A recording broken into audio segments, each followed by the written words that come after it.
El compositor Elias Navarro se mudó a la antigua casa list buscando inspiración para su obra cumbre, la que lo sacaría del back creativo en el que había caído tras la muerte de su mentor.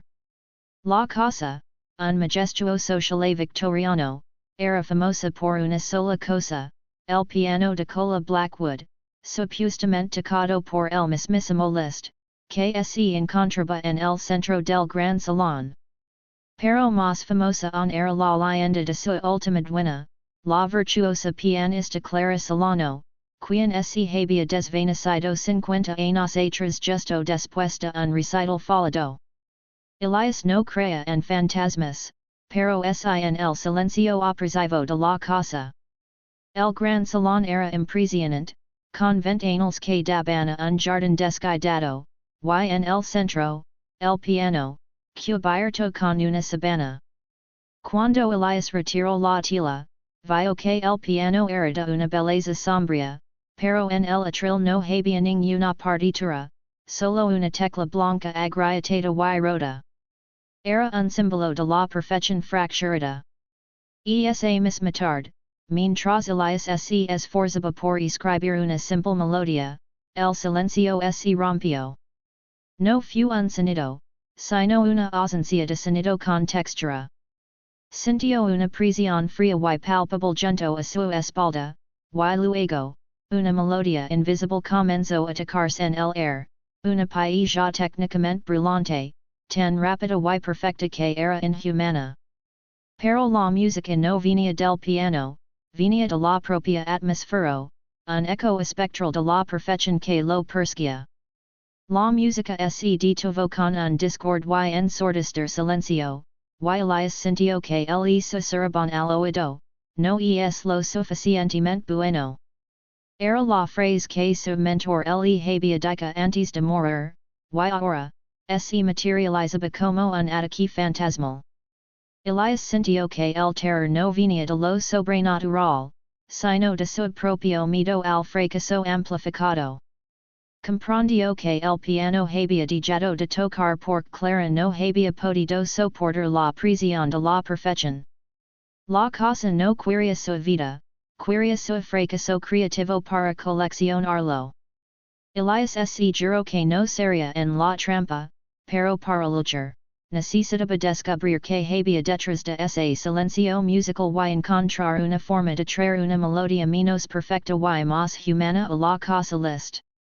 Elias, un hombre con un corazón más melancólico que oscuro, decidió no huir, sino enfrentar el fantasma de la crítica. Al día siguiente, ignoró el piano de cola y sacó su viejo sintetizador portátil, un objeto moderno y ruidoso que desentonaba terriblemente con la elegancia gótica del salón. Comenzó a tocar una paella que no era perfecta ni compleja, sino una melodía desordenada sobre la alegría de las mañanas. Inmediatamente, la presencia de Clara reaccionó con furia. La melodía invisible se reanudó, esta vez mucho más fuerte, superponiéndose la de Elias, como se intentara ahogar su creatividad con la suya propia. Las cuerdas del piano de cola, sin ser tocadas, vibraron furiosamente. Objetos se cayeron de las estanterías, y una ráfaga de viento helado apagó las luces. Pero Elias siguió tocando, obstinadamente, su música imperfecta. En medio del caos, la puerta principal se abrió. Entró Sofía, una musicóloga que había alquilado la casa vecina para investigar la historia de Clara Solano. Sofía no era gótica, era una persona vibrante, con una sonrisa espontánea y una risa sincera que resonaba con calidez en la fría mansión. Al ver el caos y Elias tocando su melodía alegre en medio de la tormenta, se rió a carcajadas. Parece que has despertado a la crítica, dijo Sofía, quitándose la bufanda. Sofía era la persona perfecta para Elias. Ella no valoraba la técnica, sino el sentimiento. Él explicó que Clara Solano no era solo talentosa, sino que había sido sometida a una prisión inhumana por su padre, un director de orquesta tiránico, que la había obligado a reprimir su propia música. Clara no podía permitirse una nota fuera de lugar. El día que desapareció, había fallado una nota clave. El silencio que sientes no es el de la muerte, es el de una prisión sofocante. Elias sintió una olida de compasión por Clara y una profunda conexión con Sofía. Ella lo veía, no como el futuro gran compositor que se exigir, sino como el hombre que se atrevía a tocar música desordenada. Su simpatia era el antídoto contra el espectro. El terror de la cosa list no era la posición, sino la destrucción del arte por la autoexigencia. Elias supo que, para salvar a Clara, tenía que convencerla de que el verdadero arte es vulnerable y simpático, no perfecto. Con Sofía a su lado, la misión de Elias se convirtió en un dueto de investigación y simpatia.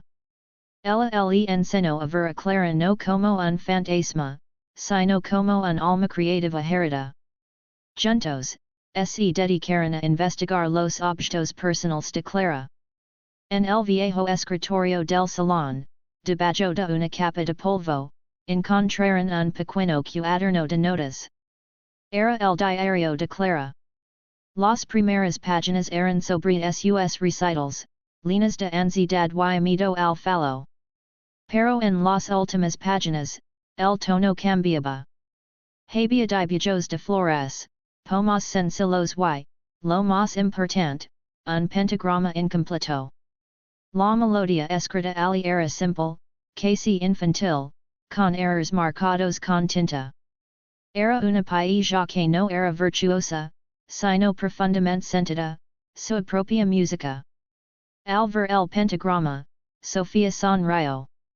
Esta es la verdadera Clara, la que su padre le prohibió ser. Ella no desapareció por su fallo, sino por su incapacidad de ser imperfecta y, aun así, amarse. Elias sintió la presencia espectral, la tensión fría en el aire. Sabía que la Clara fantasma, la versión perfecta, estaba observando, furiosa. Elias decidió que la clave para la liberación no era confrontar el terror, sino completar el pentagrama. Se sentó al sintetizador, y con la ayuda de Sofía, quien lo animaba a usar notas feas y desordenadas, comenzaron a improvisar. A medida que tocaban, la melodia invisible de Clara se hizo más fuerte, pero por primera vez, sonó quebrada y confusa, como si estuviera luchando contra su propia perfección. De repente, una tecla negra del piano de cola saltó del teclado y rodó por el suelo. Al recogerla, Elias notó que estaba grabada, la inicial cy un pequeño dibujo de una flor, la misma flor que Clara había dibujado en su diario. Era una señal tangible de que la Clara real, la que amaba la música simple, estaba intentando comunicarse a través de la furia de su doble espectral. Elias se dio cuenta de que su tarea era un acto de amor hacia una artista muerta, un acto de profunda simpatia que, irónicamente, estaba salvando su propia alma creativa de la trampa del perfeccionismo. La presencia de Clara, la doble perfecto, se había vuelto agresiva. No quería que el pentagrama incompleto fuera terminado. Cada vez que Elias y Sofía se acercaban al piano o al escritorio, se escuchaban voces heladas que atacaban sus miedos más íntimos. A Sofía le susurraba sobre su mediocridad académica, a Elias, sobre su incapacidad para componer nada digno tras su mentor. Una tarde, en el gran salón, la confrontación alcanzó su punto álgido. El piano de cola se abrió de golpe, y las teclas comenzaron a tocar por sí mismas. No era la melodia invisible de antes, era una sonata de virtuosismo extrema, interpretada con una velocidad y precisión tan absolutas que Elias sintió vértigo creativo.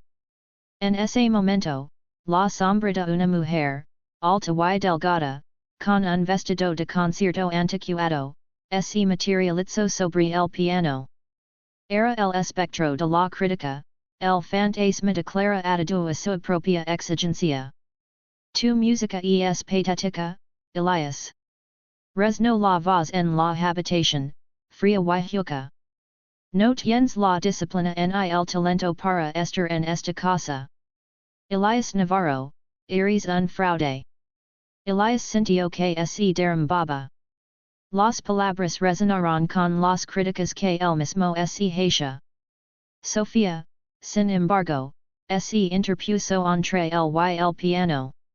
Ella no podía ver el fantasma tan claramente como él, pero sentía la presión del juicio. No te atrevas a tocar una melodía tan perfecta, Clara. Gritó Sofía al air. La perfección no es música, es matemática estúpida. Usted fallo porque era una persona con miedo, no una máquina. El piano se detuvo de golpe. El espectro de la crítica, al ser confrontado con la aceptación de su vulnerabilidad, pareció vacilar. Elias, viendo el acto de valencia simpática de Sofía, sintió una olida de amor y gratitud. Tomó la mano de Sofía, y juntos se acercaron al piano.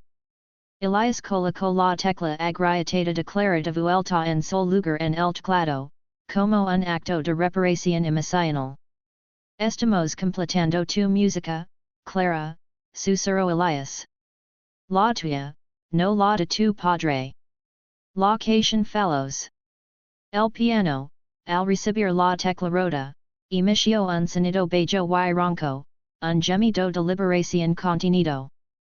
Elias y Sofía dedicaron el siguiente día a la composición del caos, el nombre que le dieron a la terminación del pentagrama incompleto de Clara. Trabajaron en el escritorio, ignorando el piano. Sofía lo animaba a escribir notas que estuvieran ligeramente fuera de tono o ritmos que se rompieran abruptamente. Elias, un acorde feo, pero honesto, vale más que mil perfectos. Mientras trabajaban, la presencia de Clara se manifestó de una forma nueva y inquietante, sombras rápidas que se movían por el rabillo del ojo, objetos que caen en el momento justo para distraerlos, y un olor al mezcli frío que intentaba envolverlos. Era el espectro intentando romper su concentración con el caos físico. Pero el caos mental ya había sido superado por la calidez de su colaboración. Una entrada en el diario declara que Sofía encontró fue crucial, Clara había escondido su música en el único lugar donde nadie la buscaría, un lugar que su padre consideraba vulgar. Al examinar la casa, Sofía dedujo que era la cocina, un lugar donde la comida y la vida doméstica no tenían cabida en la casa de un músico serio. En la despensa, bajo una pila de manteles viejos, encontraron un pequeño metronomo de madera. No funcionaba, pero al abrirlo, descubrieron un microrollo de papel escondido en el mecanismo. Era la partitura completa de la melodía imperfecta de Clara, terminada por ella misma. Al final, había una nota, dije de tocar cuando me obligaron a no sentir. La música debe sangrar. Elias sintió que las lágrimas le picaban en los ojos. No por terror, sino por la profunda simpatía que sentía por la artista que había tenido que reprimir su propia voz. El espectro de la crítica se manifestaba ahora sobre el metronomo, intentando aplastarlo con una mano transparente y furiosa. Pero ya era demasiado tarde. Elias tenía la partitura final. Su tarea era ejecutarla, y para ello, necesitaba el único instrumento que Clara había amado y temido, el piano de cola Blackwood. La batalla final se libraría en el gran salón, con el piano de cola Blackwood como campo de batalla. Elias y Sofía colocaron la partitura completa de Clara en el atril, mostrando la melodía imperfecta que la artista había escrito antes de su desaparición. El salón se llenó de una tensión eléctrica. El espectro de la crítica, clara perfecta, esse materializzo junto al piano, su figura casi solida, con un brillo plateado en los ojos. Elias se sento al piano. Esta es tu música, clara, dijo Elias, su voz firme. La música que sangra. Al tocar la primera nota de la melodia de Clara, que era deliberadamente melancólica y simple, el espectro lanzó un grito ensordecedor. El piano comenzó a temblar, y la melodia invisible de virtuosismo intentó superponerse a la de Elias, atacándolo con una cascada de notas perfectas y vicious. Pero Elias siguió tocando, y Sofía se puso detrás de él, con la mano en su hombro, recordándole que el valor estaba en la vulnerabilidad.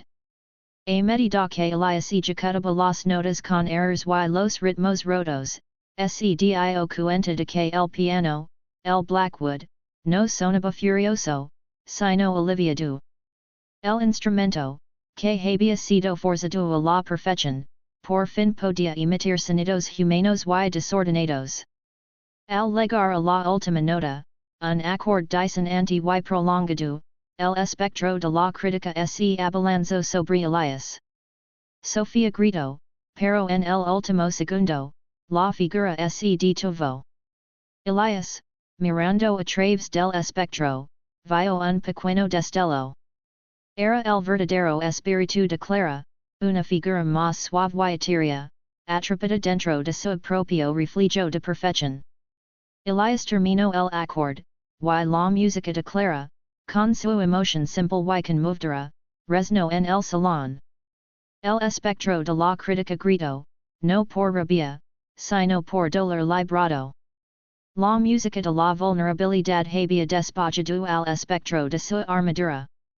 El terror se había rendido ante la simpatia incondicional. El acorde final de la melodia de Clara se desvaneció, dejando un silencio profundo, pero esta vez, un silencio lleno de paz y resolución. El espectro de la crítica se encajó, su brillo plateado se apagó, y la figura imponente se redujo a la silueta de una joven asustada vestida de concierto. Era Clara Solano, librada de su propia exigencia. Ella miró a Elias y Sofía con unos ojos llenos de gratitud y tristeza. Me obligaron a dejar de sentir. El piano no dejó de tocar, yo dejé de amar mi propia música, susurró su voz, ahora un tono de joven, suave y melancólico. Se dirigió al piano y, por primera vez, tocó una tecla con su mano espectral. La nota fue simple, un do central, pero estable de emoción pura. Clara se acercó a Elias. Él sintió el frío, pero no el miedo.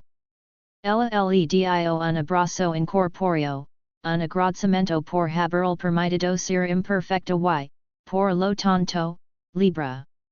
Gracias por escuchar la música que sangra, Elias. Tu corazón es más fuerte que cualquier crítica. Luego, se dirigió a Sofía con una sonrisa, gracias por valorar mi verdad, no mi talento. En ese momento, la figura de Clara se elevó lentamente. No se fue en un estruendo, sino con una ráfaga de notas ligeras y juguetonas, como un arpegio ascendente de una canción de cuna. La cosa se llenó de un calor inusual, y el olor al mezcle frío fue reemplazado por un aroma a madera vieja y vanilla. El piano de cola Blackwood emitió un suave suspiro final y se quedó en silencio, esta vez, en paz. Elias y Sofía se quedaron solos en el salón. Elias se dio cuenta de que, al salvar a Clara de la prisión de la perfección, se había salvado a sí mismo de su mentor. Ya no sentía la necesidad de escribir la gran obra, solo quería escribir la obra honesta. El terror había librado su propia creatividad a través de un acto de simpatia y amor incondicional. El piano había dejado de tocar la perfección, para que la vida y la música real pudieran comenzar. La partida declara dejo la casa list con un silencio renovado. Era un silencio acogedor y creativo, el que permite que las ideas germinen, no el que ahoga. Elias y Sofía se quedaron en la casa, ahora un monumento a la vulnerabilidad. Elias, ya sin la prisión del espectro o de su mentor, comenzó a escribir.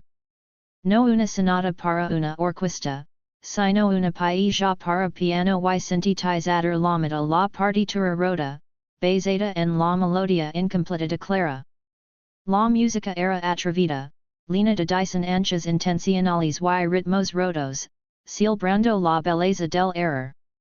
Sofía, que lo veía trabajar con una admiración palpable, se convirtió en su primera y más fiel crítica, asegurándose de que la música fuera siempre sentida, no perfecta. Su amor, forjado bajo la prisión del terror, se convirtió en un dueto de aceptación. Elias, antes reservado y temeroso del juicio, se abrió a Sofía, compartiendo sus miedos y sus inseguridades sin sentir la necesidad de ser el gran compositor. Sofía, que dudaba de su propia valía, se encontró valorando su instinto y su impacia, que había sido la única arma real contra el espectro de la crítica. Decidieron no deshacerse del piano Blackwood. En su lugar, lo restauraron, pero mantuvieron la tecla agrietada declara visible, pegada con un hilo de oro, una técnica japonesa llamada kintsugi, que repara las fracturas honrando la rotura. El piano ya no era un monumento al virtuosismo, sino un símbolo del arte que se recupera de su propia fractura. Elias le explicó a Sofía que la casa le había enseñado que el mayor acto de amor es ver y amar los defectos del otro y los propios. Un año después, la casa list ya no era un lugar gótico de terror, sino un refugio de arte experimental. Elias había terminado la partitura rota, y era una obra maestra de honestidad emocional. Se había enamorado profundamente de Sofía, no solo por su valencia, sino por su capacidad de empatizar con la debilidad de los demás. Elias le propuso matrimonio a Sofía junto al piano Blackwood. No fue un acto solemne, sino un momento espontáneo. Valoras mis falos y mi música desordenada. Eres la única persona que me salvó de mí mismo, le dijo Elias, sonriendo. Ella, emocionada, aceptó. Esa noche, en lugar de tocar una pieza clásica para celebrar, Elias tocó la partitura rota, y Sofía improvisó un baile. La música llena de errors y la danza libre se apoderaron del salón. Fue un acto de alegría ruidosa y desordenada que era el opuesto absoluto de lo que el espectro había exigido. Mientras bailaban, Elias y Sofía sintieron una ligera brisa cálida que pasaba junto a ellos, lavando consigo un aroma a vainilla. Era Clara, la artista librada, celebrando su felicidad. Decidieron que la casa list sería un conservatorio de arte honesto, un lugar donde los jóvenes músicos y artistas pudieran experimentar y fracasar sin miedo. Elias ya no buscaba la inmortalidad a través de la perfección, buscaba la conexión a través de la simpatia. Y esa noche, bajo la luz tenue del salón, Elias y Sofía se prometieron que su amor sería su melodia, siempre imperfecta, siempre sentida, siempre sincera. Los años pasaron. Elias y Sofía se casaron y tuvieron una hija, a quien llamaron Clara, en honor al alma librada de la casa. La casa list se convirtió en un faro para los artistas que luchaban contra la autoexigencia. El piano Blackwood nunca volvió a ser tocado con virtuosismo, pero se convirtió en un instrumento colectivo. Los estudiantes lo usaban para improvisar, para cometer errors, para encontrar sus propias voces. La tecla agrietada de Clara era un recordatorio constante de que el verdadero valor no está en no caer, sino en levantarse con más honestidad. Elias finalmente escribió su gran obra, no una sonata de concierto, sino una sinfonía de la simpatia, una pieza choral que combinaba melodías rotas con fragmentos de jazz improvisado y música folclórica sencilla. Fue un éxito, no por su técnica, sino por su emoción desbordante. Una noche, Elias estaba sentado junto al piano, viendo a Sofía y a su pequeña hija tocar notas aleatorias en el teclado. Sofía lo miró con amor. Nunca te has arrepentido de no escribir la pieza perfecta, verdad? Preguntó. Elias sonrió. La perfección es el terror, mi amor. La vida es esta melodia desordenada que estamos tocando ahora. Él se levantó y abrazó a su familia, sintiendo el calor de la vida real, un calor que el espectro de la crítica nunca pudo haber entendido. La historia de terror había terminado en una dulce y cálida sinfonía. La casa lista no era el lugar donde el piano dejó de tocar, era el lugar donde la música del corazón humano había encontrado su voz más simpática y verdadera.